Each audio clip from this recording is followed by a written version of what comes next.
Angular Overview. Angular is a powerful, opinionated front-end framework developed and maintained by Google.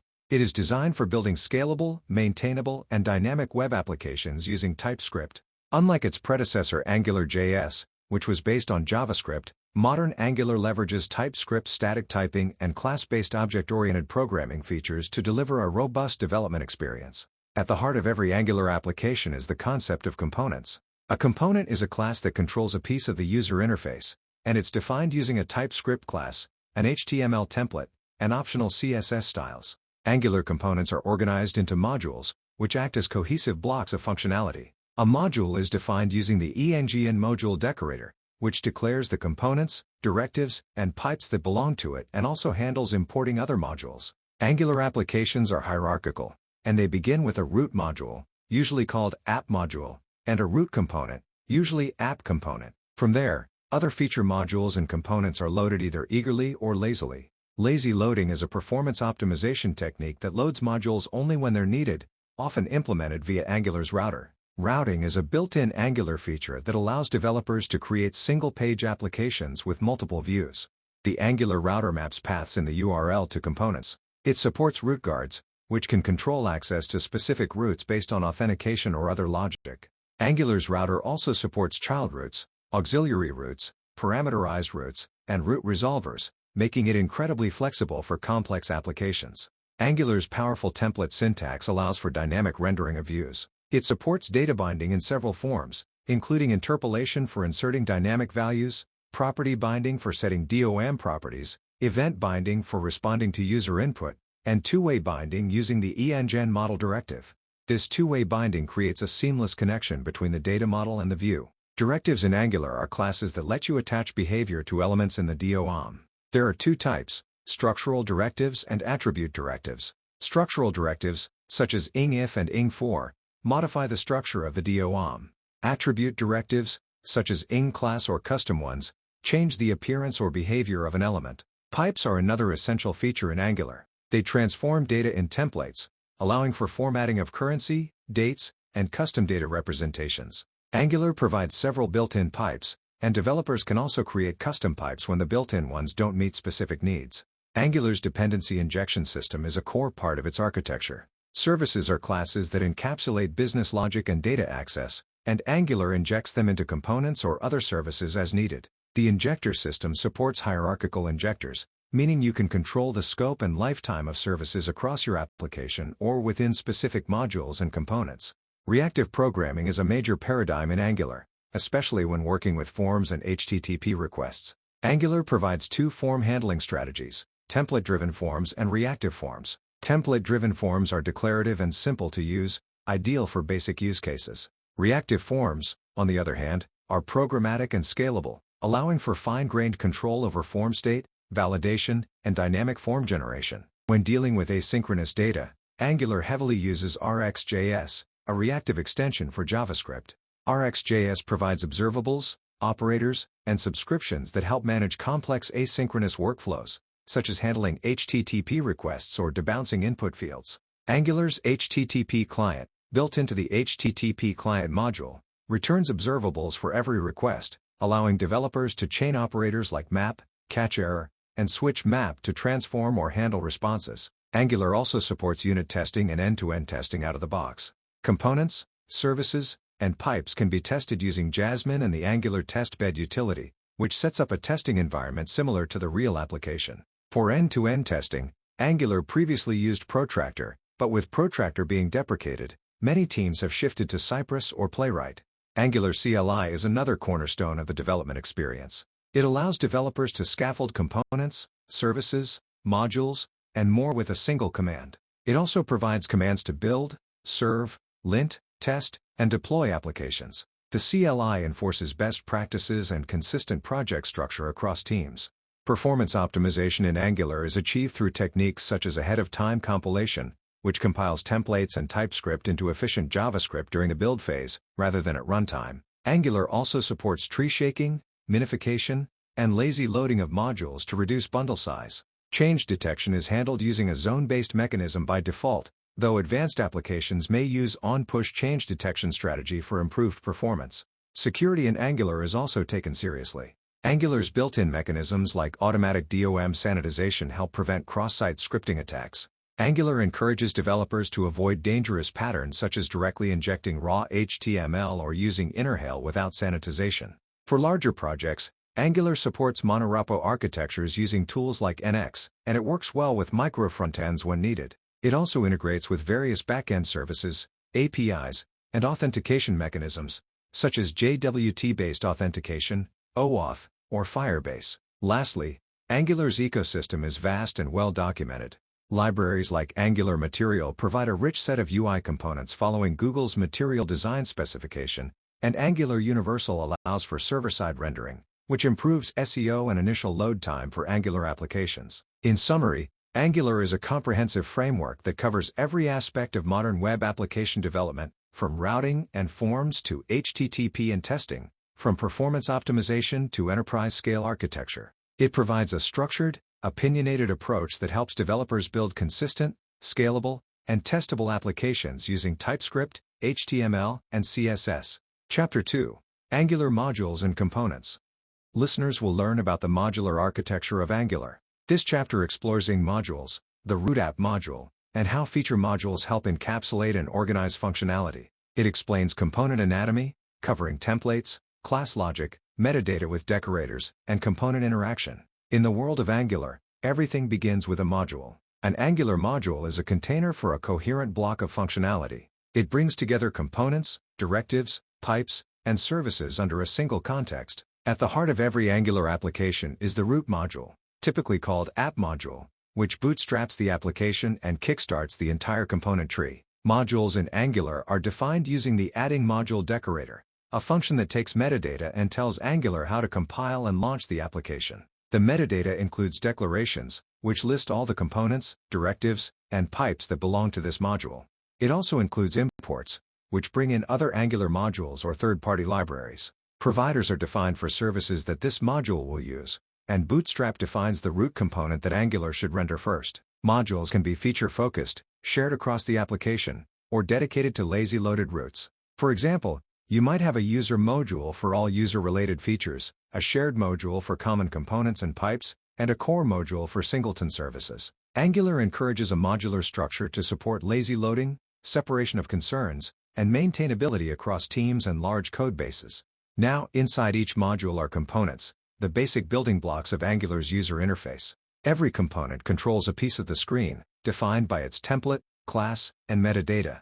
The class contains the logic, written in TypeScript. The template, written in HTML, defines how the view should be rendered, and the component decorator, at component, binds the two together. Each component has a selector, which is essentially a custom HTML tag that allows the component to be embedded inside other components. For example, if a component selector is app user profile, it can be used in a parent component's template just like any standard HTML element. Components in Angular follow a unidirectional data flow model. Data is passed from a parent to a child component using property binding and the @input decorator. Conversely, when a child component needs to send information back up to the parent, it emits events using the @output decorator along with an event emitter. This pattern makes the communication between components explicit and easy to track. Angular also supports encapsulation of component styles through the concept of view encapsulation. By default, Angular uses emulated mode, which scopes styles to the component using generated attributes. However, developers can opt into Shadow DOM or completely remove encapsulation based on their needs. To organize components further, Angular allows nesting. A parent component can include multiple child components, creating a component tree. This tree mirrors the structure of the UI and helps break down complex interfaces into reusable, testable, and isolated units. Each component also has a lifecycle. From creation to destruction, Angular provides lifecycle hooks such as ing_on_init, ing_on_changes, ing_after_view_init, and ing_on_destroy. These hooks allow developers to run code at specific times in the component's existence. For example, ing_on_init is commonly used for initialization logic like fetching data, while ing_on_destroy is used for cleanup such as unsubscribing from observables or detaching event listeners. Angular applications become powerful when components are not only well designed but also well organized into modules. Feature modules can encapsulate functionality like routing, forms, and services for a specific domain within the app. Lazy-loaded modules, declared in the Angular router configuration, are only fetched when the user navigates to a certain route, improving load time and performance. Another benefit of using modules is dependency management. Each module has its own injector, which allows services to be scoped to a module if needed. For example, a service provided in a feature module will not conflict with a service of the same name in another module, allowing for flexible service isolation. Angular also allows us to define standalone components, a relatively newer feature introduced to simplify component setup without needing to declare them in an Eng module. Standalone components are particularly useful for smaller apps, or when building reusable component libraries or micro-frontends. Together, modules and components form the foundation of Angular applications. They provide structure, encapsulation, and reusability, enabling developers to create large, complex user interfaces that are scalable and maintainable. By leveraging Angular's modular system and powerful component model, teams can build applications that are clean, organized, and easy to test, whether it's a small interactive form or a multi-page enterprise-grade platform. Chapter 3: Angular Routing and Navigation. A comprehensive dive into the Angular router. It covers how routing is configured, navigation with router link and programmatic routing, route guards for authentication, lazy loading of modules, parameterized routes, and nested child routes. The listener will understand how to build dynamic, multi-view applications using Angular's client-side routing. Routing is a fundamental feature of modern web applications, and in Angular, it's an integrated, first-class capability. Angular's router enables developers to build single-page applications with multiple views that can be dynamically loaded based on the application's state or the user's interaction. At its core, Angular routing works by mapping a specific URL path to a component. When a user navigates to a URL, the Angular router activates the associated component and displays its view within a special placeholder called the router outlet. The router module is responsible for configuring these routes and providing all the necessary services for navigation, guards, and route management. To get started with routing in Angular, you import the router module and call its forRoute method, passing in an array of route definitions. Each route is an object with a path and a component. For example, a path like dashboard might be associated with a dashboard component. When the user navigates to /dashboard, Angular renders that component in the view. The special wildcard path, written as 2 asterisks, can be used to handle undefined routes. This is often connected to a not-found component to display a 404 style page when the user enters a non-existent route. Similarly, an empty path, with an optional redirect, can be used to define the default route when the application first loads. The visual navigation between routes can be handled declaratively in templates using the router link directive. This directive binds the link to a path within the application, and it works just like a regular anchor tag, but without reloading the page. For example, clicking a router link to /profile will dynamically switch the view to the profile component without refreshing the browser. Programmatic navigation is also supported using Angular's router service. With the navigate method, developers can navigate to a path in response to logic inside a component. This is useful for cases like redirecting after a successful login or navigating based on form input. Angular supports route parameters, which are dynamic parts of a route's path. For instance, a route like /user/:id maps to a component that receives the user's ID from the URL. Inside that component, you can retrieve the parameter using the activated route service, which gives access to parameters, query strings, route data, and more. Nested routing, or child routes, is another powerful feature. It allows you to nest routes within routes, creating a tree structure. Each child route renders its component inside the parent's router outlet, and this allows for more complex layouts where different sections of the page are controlled by different route hierarchies. For example, you might have a user component that shows tabs like Info and Settings, each of which is its own child route. Auxiliary routes, sometimes called named outlets, allow you to display multiple routed views at the same time. These are useful when you want to display a modal or sidebar in parallel with the main content, without changing the main route. Angular routes can be enhanced with route guards. These are services that implement interfaces such as can activate, can deactivate, resolve, and others. A can activate guard determines whether a route can be accessed, often used to protect routes that require authentication. A can deactivate guard checks whether a user can leave a route, useful for unsaved form warnings. The resolve interface is used to fetch data before a route is activated, ensuring that the component has everything it needs before it's rendered. Preloading and lazy loading are important routing features for performance optimization. Lazy loading defers the loading of feature modules until they are needed. You configure it in the route definition using the loadChildren property, which points to a module that will be fetched only when the route is visited. Angular automatically bundles these lazy loaded modules separately, reducing the initial load time of the application. Preloading strategies allow you to fine-tune how these lazy loaded modules are loaded in the background. For example, Angular's built-in preload all modules strategy will load all lazy modules after the initial app loads, improving performance on subsequent route visits. The router also provides hooks for navigation lifecycle events, such as navigation start, navigation end, and navigation cancel. These events can be subscribed to in the router service and are useful for showing a loading spinner during transitions, logging analytics, or debugging route behaviors. Finally, Angular supports scroll position restoration and anchor scrolling out of the box. By enabling these features in the router configuration, Angular can remember where the user was on the page and scroll to the right position when navigating back, or scroll to a specific element with an anchor ID.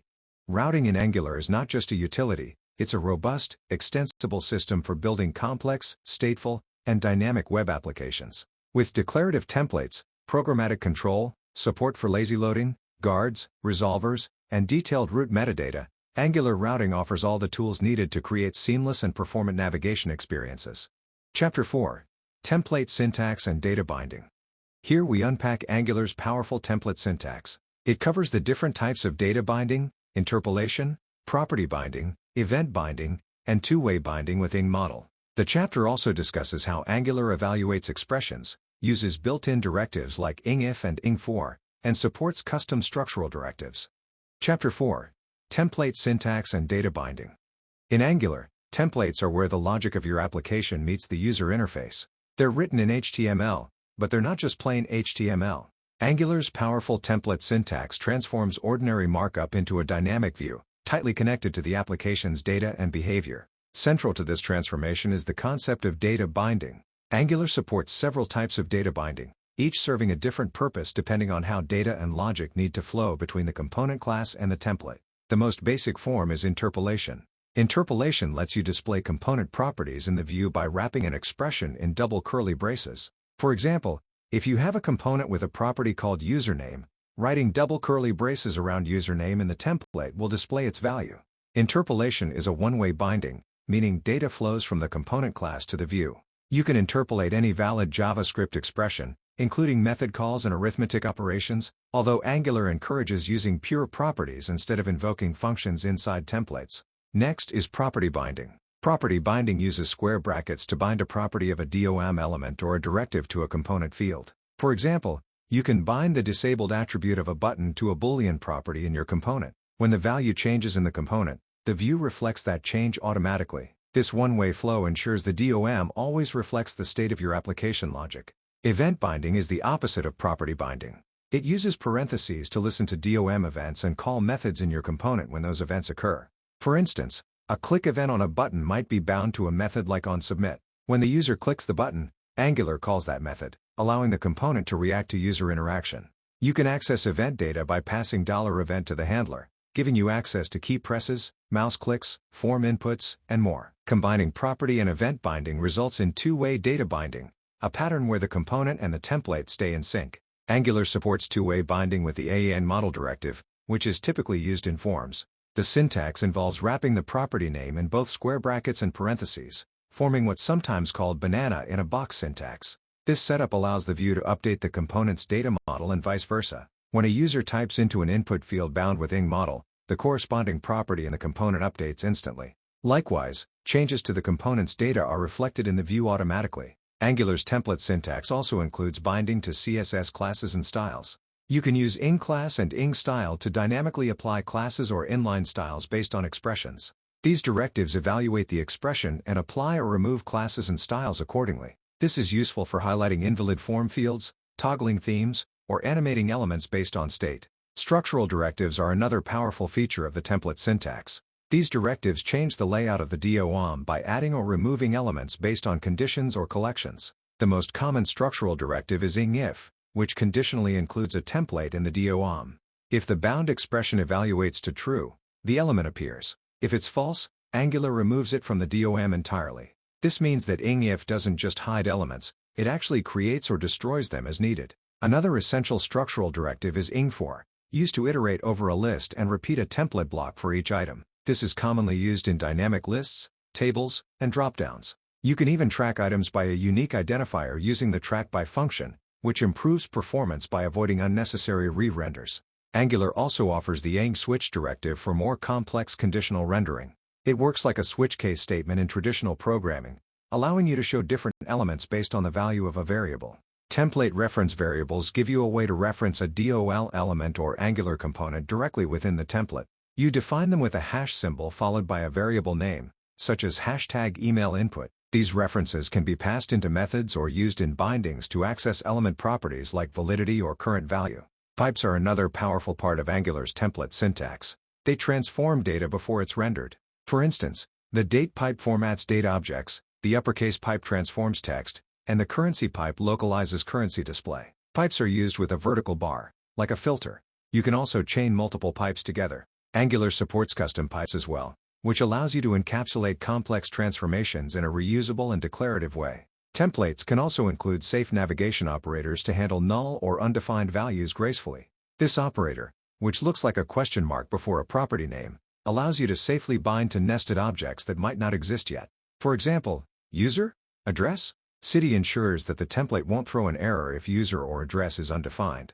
Additionally, Angular templates can include lifecycle hooks using template input variables such as let item in ing_for, or as syntax to alias values and reuse them across conditions. This leads to cleaner and more expressive templates. Behind the scenes, Angular compiles templates into efficient JavaScript code during the build process. This code is then optimized and executed by Angular's change detection mechanism, which ensures that updates in your component's data automatically propagate to the view, and changes in the view can trigger corresponding logic in your component. In summary, Angular's template syntax is both powerful and expressive. It provides multiple ways to bind data, handle events, apply styles, render conditionally, and transform data visually. This rich set of features allows developers to build highly dynamic, interactive user interfaces without sacrificing clarity or maintainability. With these tools in hand, developers can move fluidly between logic and layout, crafting seamless user experiences powered by clean, component-based architecture. Chapter 5. Services, Dependency Injection, and the Provider System. This chapter explains the service architecture and Angular's built-in dependency injection framework. It discusses the different ways to provide services, at the root, component, or module level. Real-world examples demonstrate how to inject services into components and other services, along with a deep look into hierarchical injectors and tree-shaking benefits. Chapter 5. Services, Dependency Injection, and the Provider System. In Angular, building scalable and maintainable applications means separating concerns cleanly. Components are responsible for handling the user interface and user interactions, but business logic, data access, and shared functionality should live elsewhere. That elsewhere is the domain of services. A service in Angular is simply a class with a focused purpose. It might fetch data from an API, manage user authentication, perform logging, or encapsulate shared utility methods. Services are essential to Angular's architecture because they promote modularity, testability, and reusability across the application. To allow different parts of the application to access services, Angular uses a built-in dependency injection system, often abbreviated as DI. Dependency injection is a design pattern where a class receives its dependencies from an external source rather than creating them itself. This pattern decouples classes from specific implementations and makes it easy to swap out or mock dependencies for testing. In Angular, dependency injection is everywhere. Whenever you inject a service into a component's constructor, Angular is using its dependency injection framework behind the scenes to create or retrieve an instance of that service. Creating a service is straightforward. You define a regular TypeScript class and decorate it with the addInjectable decorator. The addInjectable decorator tells Angular that this class can be injected into other components or services. While simple services might work without it injectable, applying the decorator ensures that Angular can properly handle dependencies inside the service if needed. For example, imagine a service called authService that handles login and logout functionality. You create the service class, annotate it with addInjectable, and then inject it into your login component by specifying it as a parameter in the component's constructor. Angular's injector will take care of providing an instance of authService automatically. But where does Angular know how to find and create these services? This is where the provider system comes into play. A provider tells Angular's dependency injection system how to create or supply a service. Providers can be configured at different levels of your application, at the root, module, component, or even directive level, which affects the service's scope and lifetime. The most common and recommended approach is to provide services in the root injector by setting provided in root inside the addInjectable decorator. This registers the service with the root injector, making it a singleton instance shared across the entire application. Singleton services are perfect for global functionality, such as authentication, user settings, or caching data. Alternatively, services can be provided explicitly inside a module's providers array. This is useful for scoping services to feature modules. When a service is registered inside a feature module's providers array, a new instance of the service is created for that module. This pattern is helpful when you want isolated services for different parts of the application. Similarly, you can register a service inside a specific component's providers array. When you do this, Angular creates a new instance of the service that is scoped only to that component and its children. This localized injection is useful when you want independent service instances for things like step-by-step wizards or dynamically created forms. Beyond simple service classes, Angular's provider system is flexible enough to allow different types of providers. You can use class providers, where you provide a different class under a given token. You can use value providers to inject static values, such as configuration objects or constants. You can use factory providers, which create services dynamically using factory functions, allowing you to base service creation on runtime logic. When a service depends on another service, Angular resolves the entire dependency graph automatically. If service A depends on service B, and service B depends on service C, Angular builds all of them recursively, ensuring that each dependency is created and injected where needed. This deep dependency resolution is what makes Angular applications so modular and powerful. Injection tokens in Angular are another advanced concept used when injecting values that aren't simple classes. Tokens are opaque identifiers that Angular uses internally to map dependencies. For example, when you want to inject a configuration object that isn't a class, you define an injection token and associate it with a value provider. Hierarchical injectors add another layer of flexibility. Angular's DI system forms a tree of injectors that mirrors the component tree. When Angular looks for a dependency, it starts with the component's local injector. If it doesn't find the dependency there, it moves up to the parent injector, and so on, until it reaches the root injector. This hierarchy allows you to override services at different levels of the application easily. This provider and injector system also plays an important role in Angular's lazy loading. When you lazy load a feature module, Angular creates a child injector for that module. Any services provided inside the feature module are scoped to that module only, which means they won't pollute or interfere with services in the main application or other lazy loaded modules. By understanding and using Angular's services, dependency injection, and provider system correctly, developers can build highly modular, maintainable, and testable applications. Business logic stays cleanly separated from presentation logic. State can be managed centrally or locally. Dependencies can be mocked easily for unit testing. And performance can be optimized by controlling the scope of services precisely. Services and dependency injection are not just convenience features in Angular. They are foundational to the framework's power, scalability, and flexibility. They allow you to architect your applications in a way that is robust, extensible, and ready to grow alongside your users and business needs. Chapter 6: Forms in Angular, Template-Driven and Reactive. An in-depth comparison of template-driven and reactive forms. It explains form control creation, validation strategies, dynamic form generation, form groups, form arrays, and error handling. Reactive forms are explored in a functional programming style using observables and programmatic configuration. Chapter 6: Forms in Angular, Template-Driven and Reactive. In almost every web application, forms play a critical role. They gather user input, validate information, and send data back to servers. Angular provides two powerful strategies for handling forms: template-driven forms and reactive forms. Each approach serves different use cases, depending on the complexity and scale of the form requirements. Template-driven forms are the more traditional, declarative approach. They are defined directly within the HTML template using Angular's form directives. This method is best suited for simple forms where minimal programmatic control is needed. With template-driven forms, you rely heavily on Angular's automatic form generation based on the directives you apply to HTML elements. To use a template-driven form, you start by adding the forms module to your application's imports. Then, in the component template, you can use directives like ingModel to create two-way binding between form fields and component properties. An input field, for example, binds to a property called username, and as the user types, the property value updates automatically. Angular automatically creates a form control instance under the hood for each ingModel binding. Similarly, wrapping input elements in a form tag with the hashtag formRef equals ingForm syntax provides a reference to the entire form object. This object gives access to the form's validity, its dirty and touch states, and all its controls. Angular tracks whether fields are valid, invalid, dirty, touched, or pristine, and these states can be used to provide real-time feedback to users. Validation in template-driven forms is achieved by adding standard HTML5 attributes like required, min-length, and pattern, or using Angular's built-in validators through directives. Angular updates the form's validity status automatically, and developers can display validation error messages directly in the template. Template-driven forms are easy to set up and work best for small, simple forms where validation and form logic are straightforward.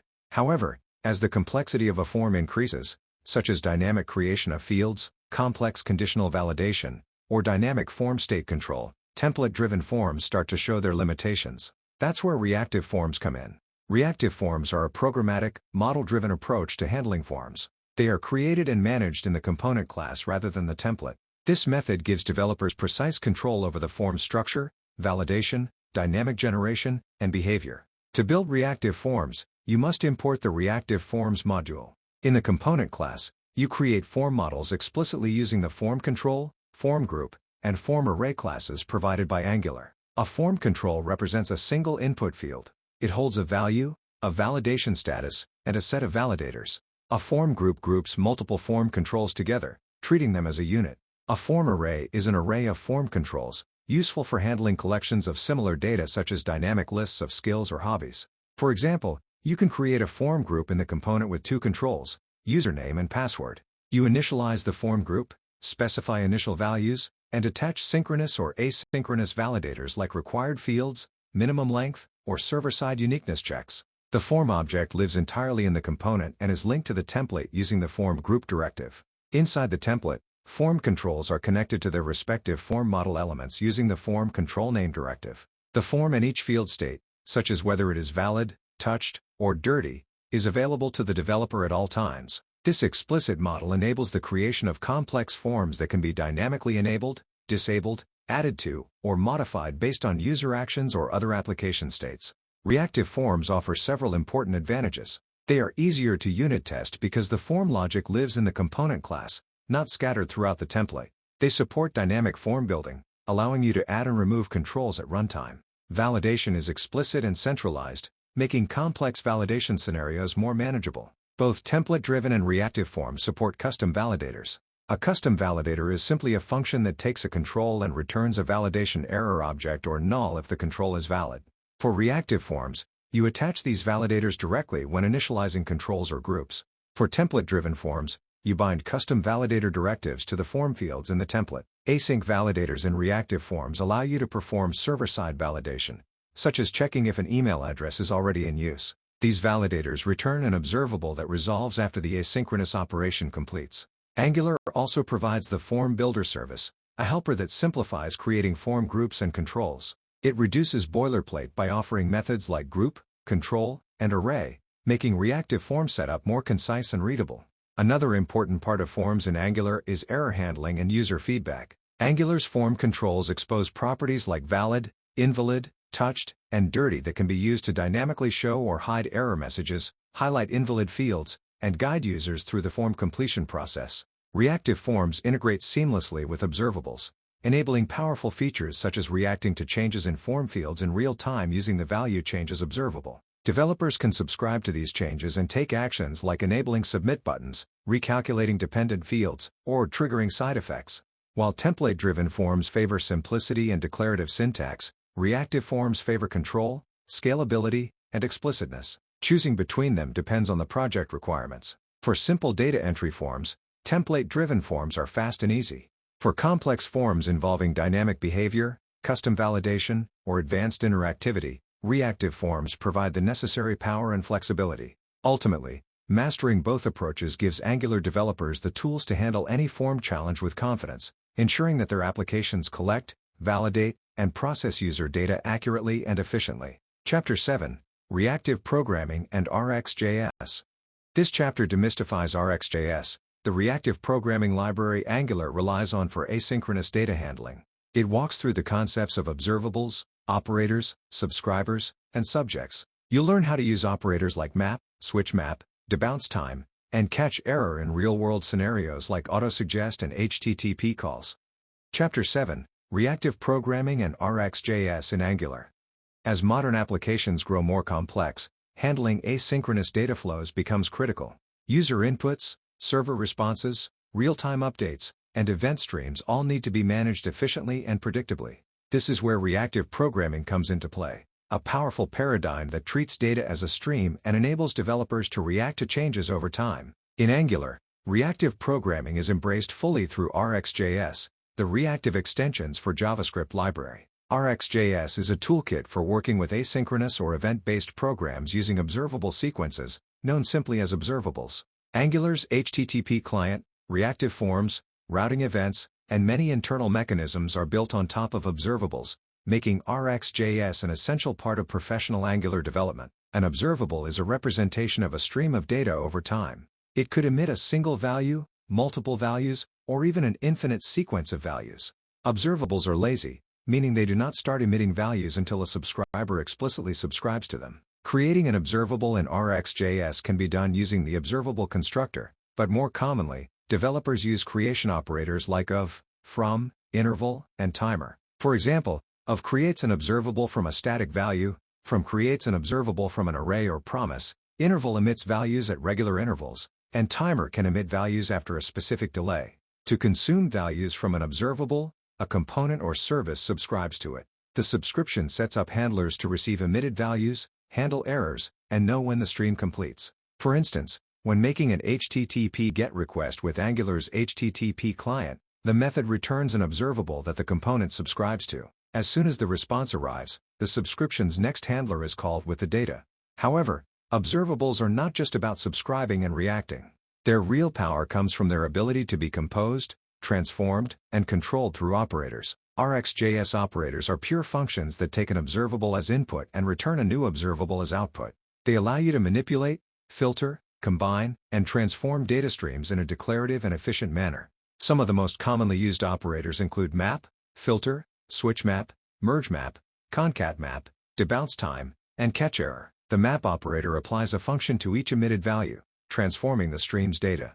For example, mapping an API response to extract a specific field. The filter operator allows only those values that satisfy a given condition to pass through, perfect for scenarios like live search or selective updates. The switch map operator is particularly important in Angular applications.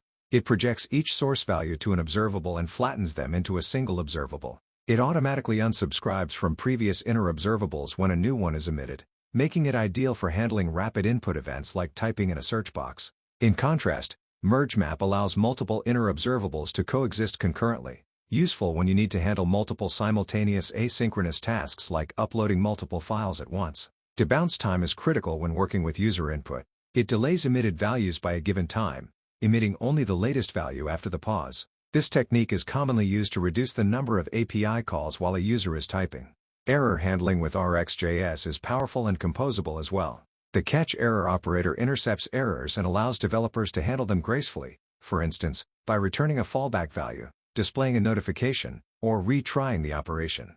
In Angular, the reactive programming model is deeply integrated into forms, HTTP requests, router events, and component interactions. For example, in reactive forms, the value changes observable on a form control emits new values as the user types. Subscribing to value changes allows developers to react immediately to user input, perform validations, or even trigger live server-side checks. Router events in Angular, such as navigation start and navigation end, are also delivered as an observable stream. By subscribing to these events, developers can show loading spinners, track user navigation, or implement analytics. A critical aspect of working with observables is managing subscriptions properly to avoid memory leaks. When a component subscribes to an observable, that subscription must be cleaned up when the component is destroyed. Angular provides the onDestroy lifecycle hook for this purpose, and subscriptions can be unsubscribed manually. Alternatively, libraries like take until, async pipes, or the take operator offer automatic or declarative ways to manage subscriptions. The async pipe in Angular templates is a clean and elegant way to subscribe to observables automatically and manage their lifecycles. When used in a template, the async pipe subscribes to the observable, displays the latest value, and unsubscribes when the component is destroyed. This greatly simplifies handling observable data in the view. Reactive programming also shines when dealing with complex workflows. For instance, chaining HTTP calls conditionally, reacting to the result of one request to trigger another, or combining multiple sources of data into a single view model. Advanced RxJS operators like combine latest, fork join, zip, and with latest from enable developers to merge multiple streams in sophisticated ways. Combine latest emits the latest value from multiple observables whenever any observable emits. Fork join waits for all observables to complete and emits their final values together. These tools allow for precise orchestration of asynchronous tasks. Mastering reactive programming in RxJS is not optional in Angular, it is essential. It fundamentally changes how developers think about data and events. It shifts programming from imperative and sequential logic to a declarative model where you describe what should happen in response to changing data over time. With observables, operators, and a solid grasp of reactive patterns, Angular developers gain the ability to build responsive, scalable, and maintainable applications. Applications that feel smooth and instantaneous to users, even under heavy data loads and complex user interactions. Reactive programming unlocks the true power of Angular, and once you understand it deeply, you will find that asynchronous programming becomes not only manageable but elegant and expressive. Chapter 8: HTTP Communication with HTTP Client. In any modern web application, communication with remote servers is a fundamental capability. Whether you're fetching data from a REST API, posting a user's form input, or uploading a file, Angular offers a powerful built-in solution through its HTTP client module. The HTTP client is part of Angular's Angular/common/HTTP package. It provides a robust and intuitive API for making HTTP requests, handling responses, managing errors, and integrating seamlessly with the reactive programming model powered by RxJS. Before you can use HTTP client, you must import the HTTP client module in your application's root module or in a feature module. Once imported, the HTTP client service can be injected into any component or service using Angular's dependency injection system. Making a request is straightforward. To fetch data from a server, you use the http.get method, which returns an observable. This observable emits the HTTP response once it's received. Because Angular uses observables, you have access to all the RxJS operators and patterns, allowing you to handle responses in a highly composable and reactive way. For example, imagine you're building a component that needs to display a list of users. In your service, you might call http.get with the API URL and return the observable. In the component, you subscribe to the observable or bind it to the view using the async pipe. When making post requests, you use the http.post method. This method takes the URL and a data object as parameters and sends the request to the server. Angular automatically serializes the JavaScript object into JSON. Similarly, put is used for updating existing data, delete for removing it, and patch for partial updates.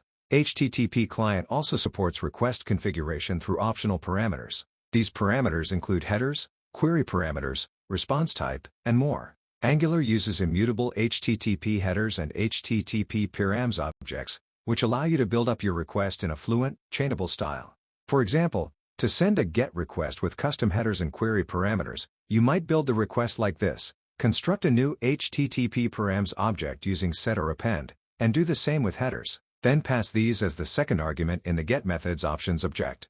Handling errors is a critical part of HTTP communication. Angular's HTTP client allows you to catch and handle errors using the RxJS catch error operator. This operator intercepts errors in the observable chain and lets you recover from them, display user-friendly messages, or retry the request. The error object returned by Angular includes properties such as status, status text, and a descriptive error body, which can be used to build helpful responses for the user or perform logging. The HTTP client service also supports interceptors, a powerful feature that lets you hook into every HTTP request and response across the entire application. Interceptors are services that implement the HTTP interceptor interface.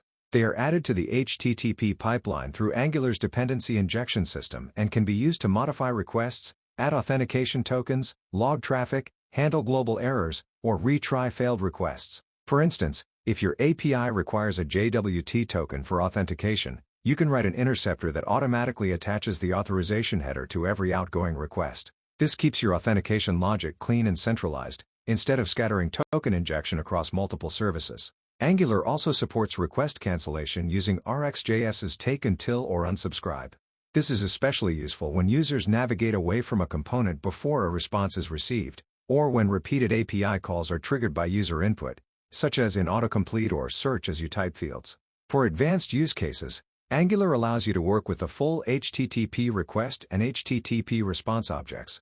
This is useful when you need access to headers, raw response data, or you want to handle progress events for file uploads and downloads. By passing observe response as an option, you can receive the full HTTP response object instead of just the body. Speaking of uploads and downloads, HTTP client supports tracking progress with the report progress and observe options. These allow you to tap into upload progress events, which can be used to build progress bars and visual feedback for large file operations. Another important pattern in Angular HTTP communication is request composition. Using RxJS operators like switchmap, mergemap, forkjoin, and combine latest, you can build complex workflows that involve multiple dependent or parallel requests. For example, you can fetch user data and their associated profile image in parallel, or perform a secondary API call once the first one completes. Finally, caching and retry logic can also be layered into HTTP communication. With RxJS's share replay operator, you can cache the result of an API call and reuse it across multiple subscribers without triggering additional requests. This is useful for static data like configuration or lookup tables. You can also use the retry or retry when operators to automatically retry failed requests, such as when dealing with flaky networks or temporary server downtime. In summary, Angular's HTTP client is a comprehensive and reactive tool for managing HTTP communication. It integrates seamlessly with the observable-based architecture of Angular, supports rich configuration, and offers a powerful interceptor pipeline for global request handling. Whether you're building a simple form submission flow or coordinating a complex series of API calls, HTTP client gives you the tools and flexibility to do it cleanly, efficiently, and reliably. Understanding how to harness the full power of Angular's HTTP layer is a must for any serious Angular developer, not only to move data between client and server, but to do so with elegance, resilience, and control.